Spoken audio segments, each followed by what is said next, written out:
Hello বন্ধুরা, কেমন আছে? আশা করি সবাই খুব ভালো আছে। আর এখন দেখো সকাল সকাল রেডি হয়ে নিয়েছি। আজকে তারাপীঠের সেকেন্ড দিন, শনিবার।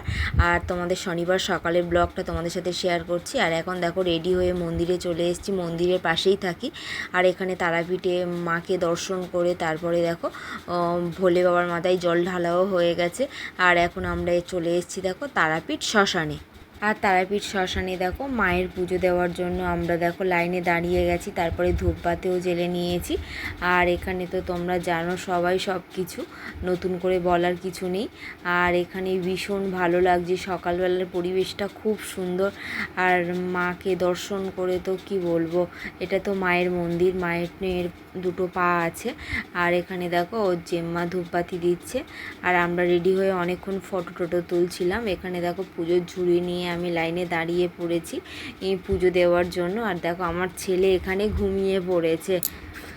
তারপরে আমরা খাওয়া দাওয়া করে কিন্তু অন্য জায়গায় ঘুরতে যাব, সেটা তোমাদেরকে অবশ্যই বলবো। আর নেক্সট ভিডিও দেখার জন্য সাবস্ক্রাইব।